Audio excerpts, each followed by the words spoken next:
ദൃഷ്ടി ശരിക്ക് ഈ നമ്മളൊരാളെ ആ ഒരു മനസ്സോടുകൂടി നമ്മളെ നോക്കിയാലും അത് നമ്മളെ ബാധിക്കും.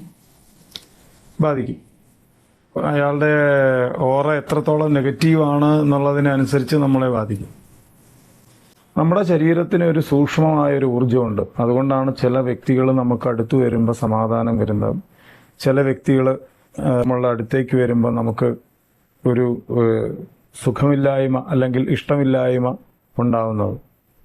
ചിലരെ ആദ്യം കാണുമ്പോൾ തന്നെ നമുക്ക് ചിലരോട് അടുപ്പം തോന്നുന്നതും ചിലരോട് നമുക്ക് ദേഷ്യം തോന്നുന്നതും ഒക്കെ ഇതിൻ്റെ ഭാഗമാണ്.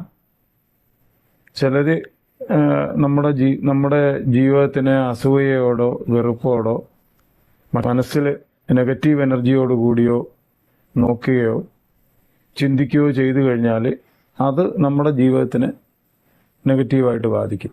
അതാണ് ദൃഷ്ടി എന്ന് പൊതുവെ കൽപ്പിക്കപ്പെടുന്നത്. ഞാനിപ്പോ ഒരുപാട് കാര്യം കേട്ടിട്ടുള്ള ഒരുപാട് പേര് പറഞ്ഞു കേട്ടുള്ള നമ്മളിപ്പോ ഒരു നല്ല കാര്യം ചെയ്യുന്നതിന് മുന്നേ അങ്ങനത്തെ ഒരു കാര്യം ചെയ്യുന്നതിന് മുന്നേ നമ്മളെ പുറത്തധികം പറയാൻ പാടില്ല. അങ്ങനെ ചെയ്യുമ്പോ ഈ പലരും അത് ഇല്ലാത്തവർ കാണും. ആ ഇഷ്ടമില്ലാത്തവരുടെ ആ മനോവികാരങ്ങൾ നമ്മളെ പ്രവൃത്തിയെ ബാധിക്കും. അതായത് നമ്മൾ ചെയ്യുന്ന ഒരു നല്ല കാര്യം അല്ലെങ്കിൽ നമുക്ക് ഗുണമുണ്ടാവുന്ന ഒരു കാര്യം അല്ലെങ്കിൽ മറ്റൊരാളോട് ഷെയർ ചെയ്യുമ്പോൾ എല്ലാവരും അത് ഇഷ്ടപ്പെടുന്നവരായിരിക്കണം എന്നില്ല. അപ്പം അവരുടെ മനസ്സിലുണ്ടാവുന്ന നെഗറ്റീവ് ചിന്തകൾ നമ്മുടെ പ്രവൃത്തിയെ ബാധിക്കുകയും നമ്മുടെ കർമ്മത്തിനെ അതില്ലാതാക്കുകയും ചെയ്യും. നമ്മുടെ ആ ശുഭകർമ്മത്തിനെ ഇല്ലാതാക്കുകയും ചെയ്യും. അതുകൊണ്ട് തന്നെ നമ്മളുടെ നല്ല കാര്യങ്ങൾ സംഭവിച്ചതിന് ശേഷം മാത്രം പറയുക. അങ്ങനെ ആണെങ്കിലേ നമുക്കതിൻ്റെ ഗുണം മുഴുവനായിട്ടുണ്ടാവും, അല്ലെങ്കിൽ നമുക്ക് പ്രവൃത്തി വിജയപഥത്തിൽ എത്തിക്കാൻ പറ്റുള്ളൂ.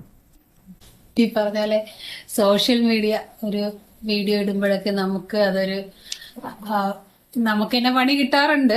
അപ്പൊ അതൊക്കെ നമ്മളെ നേരിട്ടല്ലല്ലോ അവരെ, നമ്മളെ ഈ സ്ക്രീനിലൂടെ കാണുമ്പോ പോലും ആ ദൃഷ്ടിദോഷം നമ്മളെ ബാധിക്കും. ആ ദൃഷ്ടി കണ്ണിന്റെ ശക്തി ഭയങ്കരമാണ്. നമ്മുടെ മാനസിക ചിന്തകൾക്ക് സഞ്ചരിക്കാൻ സാധിക്കും എന്നുള്ളത് തെളിയിച്ചിട്ടുള്ളൊരു കാര്യമാണ്. അപ്പോൾ അല്ലെങ്കിൽ എത്രയോ ദൂരെ ഇരിക്കുന്ന വ്യക്തിയെ മനസ്സുകൊണ്ട് സ്വാധീനിക്കാൻ സാധിക്കും എന്നുള്ളത് ശാസ്ത്രീയമായി തെളിയിച്ചിട്ടുണ്ട് എന്നാണ് ഞാൻ വായിച്ച് മനസ്സിലാക്കിയിട്ടുള്ളത്.